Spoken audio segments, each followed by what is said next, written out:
What's going on, basketball fans? Welcome back to another episode of the NBA Talk Podcast for the week of February the 20th, 2017, all the way to February the 26th, 2017. I'm your host, Hani, and this is going to be a very special edition of the podcast because in this episode, we're going to be talking about all the trades, well, not all, but the most important trades that happened during the 2017 NBA trade deadline, which just happened on Thursday, which was February 23rd. So now I'm going to be breaking down to you guys the biggest trades that happened during the deadline, my thoughts on them, and what I think about them, and just my overall opinion of the day in general, and I might even throw in a couple of winners and losers as well, just depending on my mood. So without any further ado, let's get right into this. So the first trade of the NBA trade deadline that I really want to talk about happened actually kind of really early. It happened during the All-Star break. And it is the Pelicans, the New Orleans Pelicans, acquiring DeMarcus freaking Cousins from the Sacramento Kings. So DeMarcus Cousins is officially a member of the New Orleans Pelicans. The team announced Monday it acquired the All-Star NBA center along with forward Omri Caspi from the Sacramento Kings in exchange for Buddy Hield, Langston Galloway, Tyreke Evans, and the 2017 first-round pick. Boogie will join fellow All-Star big man Anthony Davis in the Big Easy, where the two just bonded over All-Star weekend. The Kings also waived Matt Barnes in corresponding moves. They may not be done dealing and, blah, blah, blah. Okay, so this was the biggest trade of the trade deadline. This is the biggest trade that happened. And it was kind of weird because it happened at such a weird time. It happened during the All-Star break while DeMarcus Cousins was in New Orleans. So the All-Star break took place in New Orleans. DeMarcus was there. And after telling him a week ago that we're not going to trade you, the Kings management thought, oh, well, let's trade him. Where do we trade him to? Well, he's already in New Orleans. Let's trade him to New Orleans. Yeah, it's a nice place. So, yeah, the Kings made a trade. And they traded away DeMarcus freaking Cousins to the Pelicans in exchange for Buddy Hield, the 2016 6th overall pick, Tyreke Evans, Langston Galloway, a 2017 first-round pick, and a 2017 second-round pick. So now, there's two sides to this trade that I really want to just get into right now. First of all, I want to talk about the Pelican side because I think it's very quick to talk about. And for the Pelicans, this is the best move they could have made.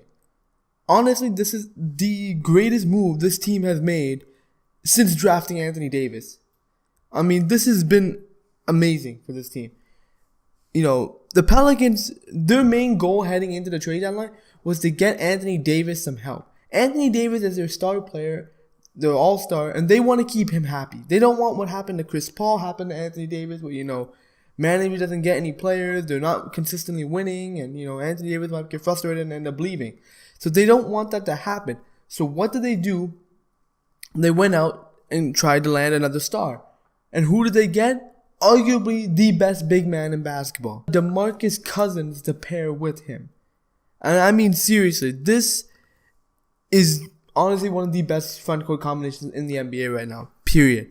Thinking about the combination of DeMarcus Cousins and Anthony Davis is going to be a nightmare matchup for coaches, as these guys are the pinnacle of what modern day NBA big men are. These guys can both shoot, they can both rebound, they can both pass, they can both defend, they can do it all. So they are the pinnacle of the modern day NBA big man. And you pair those two together on the same court, it's crazy, man. These guys have probably one of the most deadliest combinations in the NBA right now. This is going to be a great thing for New Orleans. I think if they can re-sign DeMarcus, I think this will be one of the best combinations from here to come. Because these guys are relatively young. So they have more time to develop. And if screw the Kings. If the Pelicans management can build around these guys and get some other quality pieces, so I would prefer some shooters to go around these guys, I think this team can be solid. I think this team can legitimately be at least a playoff team within the next couple of years if they keep DeMarcus around. And this is honestly great news if you're a Pelicans fan, because the Pelicans literally gave up absolutely nobody and got the best big man in basketball. So this is honestly one of the best moves of the trade deadline, man. Because it's not every day where you see arguably a top 5 player in the NBA get traded for literally nothing. So now, speaking of getting traded for literally nothing, let's talk about the Sacramento Kings and their perspective for this trade. So now, personally, I think this was a really stupid trade for the Sacramento Kings. I really do. I mean, they just gave up their superstar player, their number 1 guy, for nothing. Like, literally, Buddy Hield, he's an unproven rookie. I like the guy. I see potential in him, but he's unproven. He's not the guy who can help you right now. He's not a guy who's going to be making significant impact to you right now. He's not going to replace DeMarcus Cousins.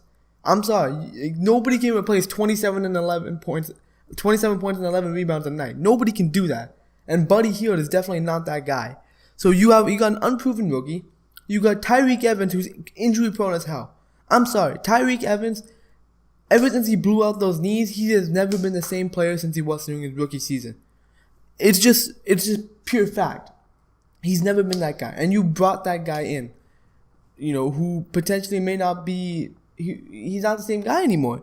And then you got Langston Galloway, solid role player, but he's not gonna do anything for you. So, and then pair that with a first round pick and a second round pick, not even 2 first round picks. Like if I was the Kings and I was trading away DeMarcus Cousins, I would ask for 2 first round picks.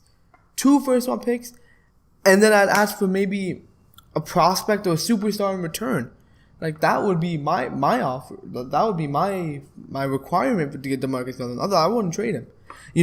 I wanted, like I've been saying this for a while. I think that the Kings, the solution to their problems wasn't to get rid of DeMarcus Cousins. I think the solution to the Kings' problem was all to build around Cousins, to sort of, realize that this guy is the franchise center. All you have to do to solve all your issues is keep him happy. Keep him happy. Stop confusing everybody in the organization and just do something right. Get, quality players around this guy. Start winning basketball games. That is the way you're going to keep DeMarcus Cousins happy. And all your issues with him on the court, getting angry, frustrated, the confusion, the bad publicity, everything will go away. Because winning solves all that. DeMarcus will be happy. His team is winning. Players will be happy that, they're in a great environment. The coach will be happy that he actually has a team to work with. So I think that would have been the best solution. But no, the Kings, instead of actually going with the easy fix, they went the hard way and said, you know what, let's trade DeMarcus, let's go full on rebuild. Like, I just think that's so stupid. Because you could have easily just, you could have fixed this issue within a year if you would have seriously focused. Like, with this trade deadline, you could have easily went out and got a bunch of guys. You could have gotten, I don't know, there's so many guys you could have gotten to help your team out. I don't know why. And the funny part is, the Kings are currently 9th in the Western Conference. You're 9th place, and you traded away your best player. Now that's kind of stupid. I mean, if you were that close to a playoff spot, why not just keep going? Why not make a blockbuster trade and get somebody to pair with DeMarcus instead of allowing DeMarcus to pair with somebody else in another team? Like, I just thought that was completely stupid, man. But on the other hand, I do understand why the Kings might have wanted to trade him, because they maybe did not want to give him that $200 million payday that he was going to get either this offseason or next offseason. So I see why that, but seriously, I just think the solution was so simple. And the Kings screwed it up like they do with everything else in their organization, man. But, overall, man, I just think this was, for the Pelicans, I think this was a great trade. I think this is the best trade they made in franchise history, because this is going to be a great combination, him and Anthony Davis. But I think for the Kings, this was a terrible trade, because now you literally blocked your franchise for a good while. Now you're going to be basically the Sixers, what they've been doing, just losing games, waiting for the players to develop and become become something and then start winning. Like, I don't know why you would do that to a fan base, or why you would do that to a team, and why would you do that to DeMarcus? Because you literally lied to his face, and he wanted to be there too. Like, that's the funny part about all this. DeMarcus, despite all the troubles, he wanted to be in Sacramento. All he asked for is for management to get their shit together and put a team around him. Like, I don't know how hard that was, but I guess the Kings find a way to mess up everything. But overall, man, this is the biggest trade of the NBA trade deadline, and I was honestly befounded, man, when this trade went down. But overall, this was the biggest trade, and I'm really, really excited to see this pairing of Anthony Davis and DeMarcus Cousins, and I'm really excited to see where they're gonna go and how far they're gonna get, and where things go, man. Like, this was a crazy trade. So we're gonna move on now to the second big trade from the trade deadline. So the Mavs acquired Noel from the Sixers for Bogut, Anderson, and a 2017 first. The Dallas Mavericks have finally snagged their center for the future. Dallas sent Andrew Bogut, Justin Anderson, and a 2017 protected first-round pick to the Philadelphia 76ers for Nerlens Noel. The picks is top 18 protected for 2017, and if not converted, the pick will turn into a 2 second-round selection from the Mavericks in 2018, then 2019. Sources told ESPN's Zach Lowe. Philadelphia will try to reroute Bogut before the trade deadline, but if that fails, the team will engage the hulking Aussie in buyout talks, according to the Vertical's Adrian Wojnarowski. The Mavericks reportedly plan to discuss an extension with Noel, who will become a restricted free agent this summer. Noel showed tremendous defensive potential but found himself in a crowded front court in Philadelphia. He often played out of position at power forward to accommodate the likes of Jahlil Okafor and Joel Embiid. The 2013 6th overall pick holds averages of 10.2 points, 7.6 rebounds, 1.7 steals, and 1.6 blocks in 171 career games. So this was probably the second biggest trade of the trade deadline, and it was between Philadelphia and Dallas. So basically, the Sixers, they trade Nerlens Noel to Dallas in exchange for Justin Anderson, Andrew Bogut, and a 2017 first-round pick. So, first of all, for the Mavericks, one of their biggest problems that have been plaguing Dallas for so long is finding a defensive center to pair with Dirk. Because Dirk is getting old, he can't play defense anymore. So they need a young center who can play defense and sort of anchor the paint. Dirk is still fantastic offensively, but he's not great defensively. So the Mavs always wanted somebody to cover that up. Like, I'm going to throw this back to the 2011 finals, where a guy like Tyson Chandler was there anchoring the paint and helping Dirk, try to cover up with Dirk's lack of defense. So they want basically another Tyson Chandler. And they haven't had a defensive center since Tyson Chandler left in the summer of 2011. So they've been looking, man. Dallas has been looking. I think with this trade, they finally get that defensive center that they're looking for. Nerlens Noel is a perfect fit. I think he can fit this role. I think he needed the fresh start, personally. I think Noel was one of those guys who was just tired of losing in Philadelphia, and I think a fresh start will really help him. But along with that, playing in Dallas, he'll fill a void for the Mavs, as they really need some defense. And Nerlens is a really solid rim protector. I think this guy can develop. If he develops properly and he continues to get better, I think he can be one of the most elite shot blockers in the game.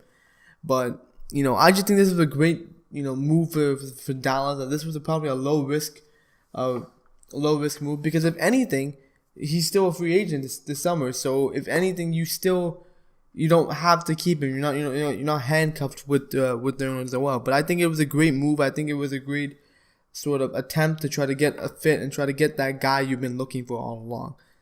Now, as for the Sixers, I think, and I've been saying this for like, I don't know how long now, but the Sixers really needed to get rid of one of their big men. I mean, it was obviously clear they're the clear logjam at center. They needed to get rid of one person. And now, honestly, what this trade really surprised me was that they traded Noel over Okafor. I thought they were going to seriously trade Okafor because he was a little bit more expendable, and I think Noel had a lot more value.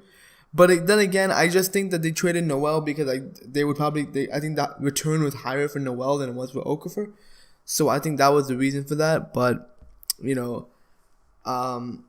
I just think that this was this was a must. The Sixers needed to do this. They needed to trade one guy. One of these guys were gonna go, and just happened to be Nerlens in this scenario. But for who they got, I think they got a solid player in return. Because I've been saying that the Sixers need to trade somebody and improve the other areas of their roster, like the small forward position is very weak without Ben Simmons. And I think the guy who they got in Justin Anderson is a quality player. I think he is a great player. I think this guy has a lot of potential. He's great defensively. He's very strong, very tough and athletic. So I think this guy has the potential to be something. But I don't think he was getting the proper minutes and the proper sort of support that he needed in Dallas. I think now in Philadelphia, where he has a bigger role, a bigger opportunity to grow, I think this guy will be able to excel and develop into a quality player for the Sixers. So I think that he would help Philadelphia with depth, and I think especially when Ben Simmons comes back, I think this will be a great sort of pairing. You can go small with these guys, so I think it'll be a great fit. And as for Andrew Bogut, I mean, it was pretty clear he was traded because he was going to be traded anyways, but now he's apparently going to be waived, so we're going to see where he ends up. It will be most likely Cleveland at this point, but yeah, I just think this was a good move by the Sixers. But overall, man, I really like this trade. I mean, quite honestly, out of a lot of these trades, this was probably the trade I particularly had my eye on, just because it helped everybody involved. Everybody got what they're looking for. I mean, the Mavs got their center, the Sixers got rid of a center, and then, addressed another area on their roster. So I think this was a solid trade overall. It wasn't like a very flashy trade, but it was a solid trade, and I think it helps both sides, which I feel is very important when you're trading with other teams. So next, we're gonna move on to a very, a move that will probably pay off a lot for a team.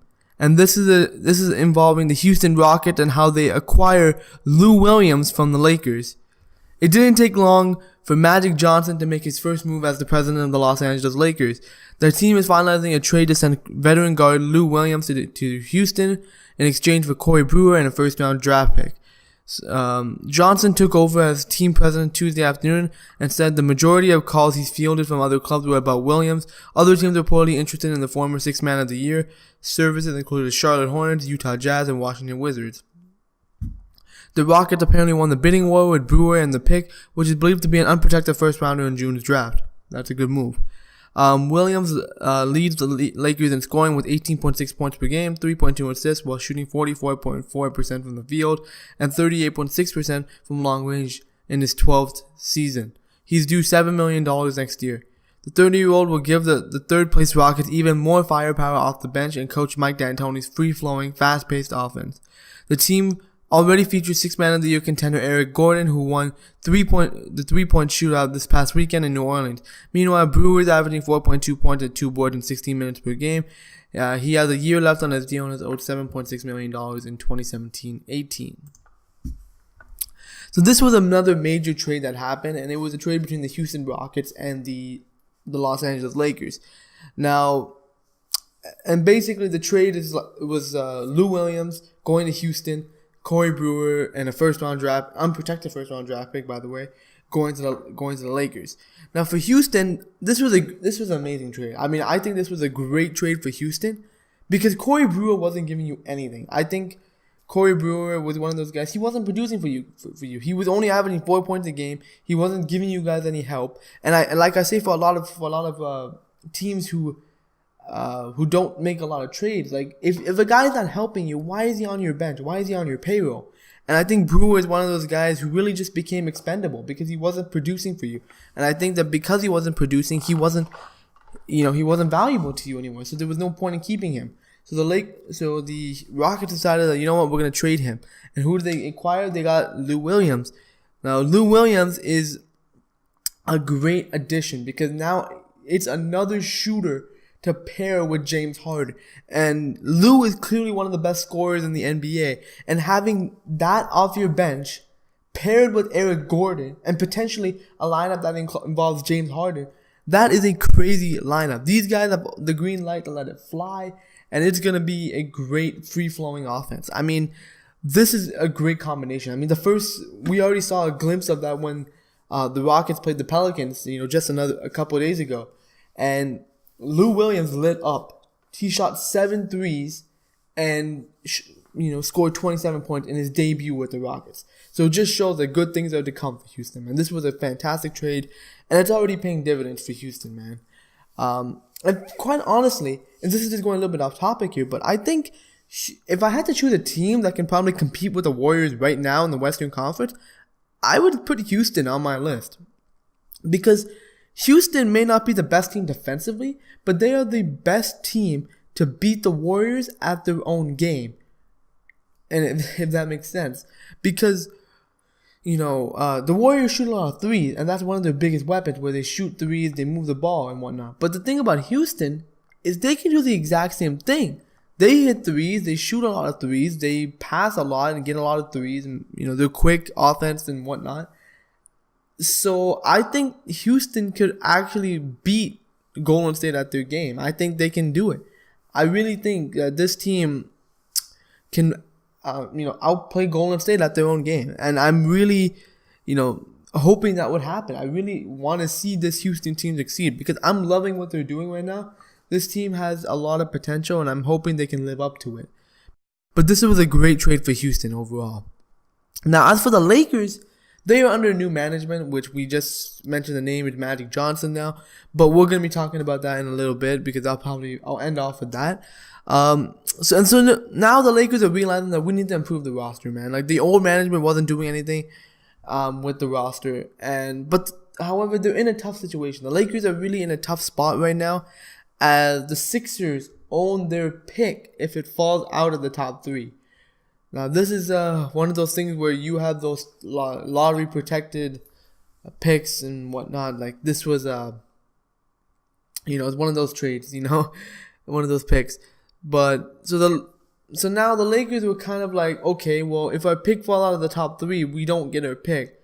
So they realized that the best move is to tank for the rest of the season and then start off fresh next season and sort of build in the off season rather than building on the trade deadline. And I can respect that. I think that's a smart move. I think that's the best way to think about it, because you want to keep that draft pick in a so-called loaded draft. So what they did was they traded away their best player, Lou Williams, who was their leading scorer, and flipped him for just Corey Brewer, who is on an expiring deal. So you can probably get rid of him pretty quickly. And then they got another first round pick, which is completely unprotected. So wherever Houston's pick is, it will basically go to the Lakers. And so it's basically like an insurance policy that if in the case, which is highly unlikely, that Philadelphia gets their pick, then they still got another first round pick in the draft. So I think this was I think this was a smart move by the Lakers, and I'm glad the Lakers have finally started to make those smarter moves. But overall, man, I like this trade too. I mean, just like the last trade, I like the trade. It benefits both sides. I think that Houston it was great for Houston because they got another weapon off their bench. But I also think this was great planning from the Lakers. I think it was a good choice to play it smart for once. And that's something that's really important for this franchise to start doing, making some smart moves. And I'm liking what I'm seeing so far. The next trade I want to talk about is a trade that I was particularly involved in just because it involved my team. The Suns trade PJ Tucker to the Raptors. The Toronto Raptors have added yet another defense-first forward. The Phoenix Suns have traded forward PJ Tucker to Toronto for Jared Sullinger and 2 second-round picks in 2017 and 2018. Tucker is limited offensively, but he is a tenacious defender who relishes physical defensive play. He is best suited to guarding wings or small ball fours, a particular weakness for the Raptors in recent seasons. So having traded Terrence Ross in the earlier deal or for Serge Ibaka, the Raptors had a shortage of wings and too many bigs. This deal restores balance to the Raptors rotation. Tucker will most likely play as the backup small forward, serving as an insurance policy behind injury-hobbled DeMarcus Carroll. As for the Suns, they salvaged some value for Tucker, who is on an expiring contract. They had hoped for a first, but 2 seconds is a worthy consolation for a 31-year-old slated to leave. Phoenix also received Sullinger, who's on an expiring deal with some modest promise. A foot injury cost him most of the season and rendered him largely unplayable. So this was a big trade. again, like most of these trades, because it's the trade deadline for the Raptors, and as they made a trade to acquire PJ Tucker from the Suns for Jared Sullinger and 2 second-round picks. So now this is big news for the Raptors as they made another move, to help the team, which is something the Raptors aren't really known for doing. They don't really make a lot of deadline moves, especially when you're a guy like Masai Ujiri. So that's one thing to be clear about. But basically, after the Ibaka trade, the Raptors realized that they were very thin on the wing. Like, we realized that we got nobody to play behind DeMarcus Carroll. I mean, we were going to play Norman Powell there, but he's not a guy who we can rely upon to guard the LeBrons and whatnot. So what they did was they targeted a wing in PJ Tucker, who the Raptors have been targeting PJ Tucker for almost 2 seasons now. They've been trying to get this guy. He's a great defensive guy, and he's an all-around tough guy. So he's a guy who's physical. He'll play strong defensively, and he can still hold his own on offense. And he can seriously help the Raptors defense, which was clearly struggling, man. This team needed a boost defensively. And I think this is a great move for the Raptors as they get exactly who they want. They get a wing player, tough, plays great defense, doesn't need a lot of touches offensively, but can hold his own. That's really all the Raptors really need with this trade, and I think they got him. But the best part about this trade is how the Raptors got PJ Tucker. They got him for literally Jared Sullinger, who really just wasn't working out in Toronto. I was hoping Jared Sullinger would work out in Toronto, but it just didn't end up like that. The cards really didn't fall like that, but so the Raptors just felt that they were going to trade him, and Jared Sullinger was going to leave anyway. I don't think the Raptors had enough money to re-sign Sullinger, so it was one of those kind of moves, but it is what it is. And 2 second-round picks they traded away. And I think this was great because the Raptors basically got PJ Tucker, Serge Ibaka, and still kept a first-round pick in a loaded draft class. And I think this was an amazing move for the Raptors, as this was perfect. I mean, they got everything they wanted out of the trade deadline. They got Serge Ibaka, and now they got PJ Tucker, and now the Raptors roster just looks very complete for once. So I think this was a great move. As for the Suns, there really isn't a lot of benefit here for the Suns. I really just think that they just wanted to get rid of Tucker because he was on an expiring deal and he was going to leave anyway in free agency. So they just took the best offer available, and that was the Raptors, because they're going to waive Sullinger anyways because Sullinger's he's on an expiring deal. So yeah, overall, man, I just feel this was an amazing trade for the Raptors. I think the Raptors made the right decision, just waiting and getting the best possible offer, and I think this was a great choice. I think this really just makes the Raptors roster complete now, and I think now that they have this roster assembled, I think now they have a better shot at being prepared for the playoffs and being prepared to take on any comers, moving forward into the next level of the postseason. So I really like this move, and I'm glad Toronto actually decided to make the right decision and make a trade at the deadline. We got a couple more. Well, we got one more trade, and then we're gonna talk about one story for this week because obviously, we're a news podcast and we gotta talk about some news, man. We can't always do trades, but yeah, the Sixers trade Ilyasova to the Hawks for Splitter and some picks. The Philadelphia 76ers have traded Ersan Ilyasova to the Atlanta Hawks in exchange for Thiago Splitter and 2 second-round picks, as first reported by the Vertical's Adrian Wojnarowski. Atlanta will send a 2017 second-round pick swap and a 2017 second-rounder, 31 to 39 protected for the season, unprotected in 2018. To Philadelphia, it is now the 5th time in 20 months that Ilyasova has been traded. Wow, 5th time, man. This guy, man, he's bouncing around everywhere, man. The 6'10" forward was acquired by Philadelphia earlier this season in exchange for small forward Jeremy Grant. Ilyasova played well during his short stay with the Sixers, averaging 15 points a game, 6 rebounds, and 1.8 assists in 53 games. Ilyasova will help to improve Atlanta's spacing and strengthen a Hawks bench that sits 17th in scoring. Splitter has yet to play a game since last season, when he averaged 5.6 points and 3.3 rebounds during his first year with Atlanta. The 32-year-old is currently out with a hamstring injury. Both Ilyasova and Splitter are on expiring deals. Now, see, this is a trade that I was seriously confused about. I was legitimately confused about, because on one hand, I can see, I really just don't know what the Sixers were doing here, because Ilyasova has been one of the bright spots for this team in a while. He's been putting up solid numbers. He's been consistent about it, and the team has been doing relatively well with him on the floor. I mean, I don't understand why would you trade him away, especially for something that you already have so much of, draft picks. You literally traded a great asset in Ilyasova for draft picks. Like, I don't know why. I mean, why? You're scared of to resign him? I mean, if it was me, if I was Brian Colangelo, I would resign him. Because Ilyasova is one of those guys that you can always use. He's always usable. And I think trading him away was kind of a retarded move, because now you lost one of your better guys, But I don't know. As for the Hawks, I think they're getting back. I think they won the trade. I mean, I think getting Ilyasova will be great for them. I think they'll have more options. Coach Budenholzer loves to space the floor, loves to get some all ball movement. So I think he'll be able to work something out with that. So, overall, this is just a really weird trade to me. I just think that this trade really just should have, I don't know, what's the word? Not including Ilyasova. I just think the Sixers really shouldn't have just traded him, because it was kind of stupid. How they got literally nothing. They got draft picks, which they already have so many of. Like, how many more draft picks do you really need, now? Like, I think the Sixers should stop getting draft picks and start trading draft picks, and cashing them in for some assets. But we'll see what happens with the Sixers, man. But I just thought this was a really confusing trade. So now, the last thing we're going to do is we're going to talk about one of the biggest news of the week. And that's the Lakers and how they fire Mitch Kupchak and make Magic Johnson the team president.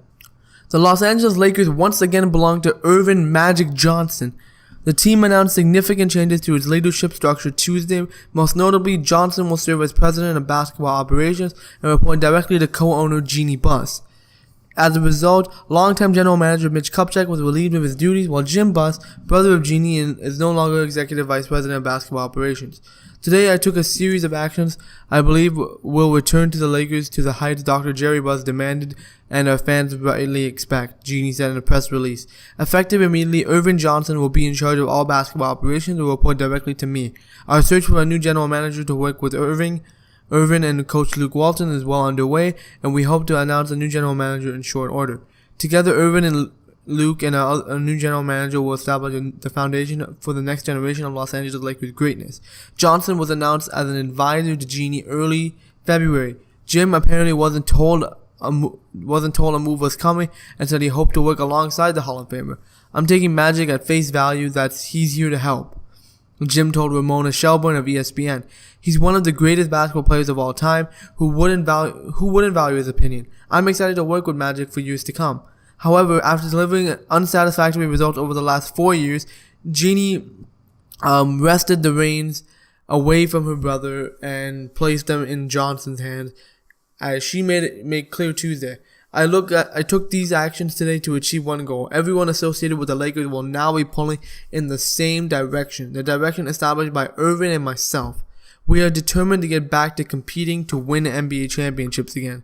Johnson is thrilled to work alongside her and Coach Luke Walton as they attempt to restore the franchise to its former glory. It's a dream come true to return to the Lakers as president of basketball operations, working closely with Jeannie Buss and the Buss family, said Johnson. Since 1979, I've been part of Laker Nation, and I've been passionate about this organization. I'll do everything I can to build a winning culture on and off the court. We have a great coach in Luke Walton and good young players. We will work tirelessly to return our Los Angeles Lakers to NBA champions. So this is huge news if you're a Laker fan. Legit, finally, Jeannie Buss made a very gutsy decision. I mean, but it was the right decision. She finally, manned up, and she's like, you know what? It's enough. She fired her brother and Mitch Kupchak, who's been the GM for 36 years for the Lakers. That it takes a lot of guts, man. Just to fire your own brother is hard, because he's family. You can't do that to family. And I think it was really a gutsy move, but I think it was the right move for the Lakers to make, because clearly, Jim and Mitch, they weren't doing a great job. They weren't making the right decisions. They even tried to make a run at DeMarcus Cousins, and they turned the offer down because, first of all, they tried to make a run for DeMarcus Cousins. They didn't even tell Genie and Magic about this, and they didn't know about this. And apparently, the Kings wanted Brandon Ingram in the deal, and the Lakers, Mitch Kupchak and Jimba said no to that. I mean, and I think Jeannie was pissed off. I think she's like, why the hell would you not accept that deal? We could have gotten DeMarcus Cousins on this team. But Mitch and, Mitch and Jim didn't want to give up Brandon Ingram. So I just think that the Lakers really just needed this change. I think this was so necessary because the Lakers weren't going anywhere. And I think you need a proper basketball-minded person to be in charge of the Lakers. And Magic Johnson is exactly that guy. He's a smart guy. He knows basketball. He knows talent. And I think that's the biggest thing. He knows talent. He'll be that guy who can attract free agents that come to Los Angeles. A guy who can strategically teach young guys to, be better players. He can be that guy on the business end as well because he's a successful businessman. So I think Magic Johnson really is a great fit for the Lakers, and I think he's the best option, man. I think if the Lakers really want to get back to prominence, they need to follow Magic, and I think the Lakers have some good times coming, man. He already made the trade. He traded away Lou Williams, and I think that was a smart move. Like as I mentioned earlier in this podcast, I think that was a smart move with the Lakers to get an insurance policy draft pick and to trade away your best player and just tank for the rest of the year and then start off fresh. I think that was a smart move. But overall, man, I love this. I love the fact that Jeanie Buss actually finally made this decision, and I'm hoping great things are to come with the Lakers now that they got Magic Johnson as the president of basketball operations. But yeah, that is it for the podcast. I hope you guys enjoyed this episode. Leave the episode a like if you enjoyed it. Actually, let me know in the comment section down below. What did you guys think of the NBA trade deadline? Was it amazing? Was it disappointing? Was it all right? Let me know what you guys are feeling. Like my opinion personally, I think it was a kind of a very solid trade deadline. I thought there was some really big moves that have impacted the NBA right now. But it wasn't like crazy huge. You're not seeing like blockbuster deals everywhere. So yeah. But overall, man, I just thought it was a solid trade deadline. So let me know what you guys think in the comment section down below. Anyways, guys, subscribe to this channel if you want to see more content like this. We upload a podcast weekly on this channel. We also do some other basketball content as well. So if you guys are into that, definitely hit that subscribe button. Follow me on social media, my Twitter, Facebook. You guys know what to do. And yeah, as always, guys, I'm Hani from NBA Talk, and I'll see you all in the next episode of the NBA Talk Podcast. Thank you so much for watching.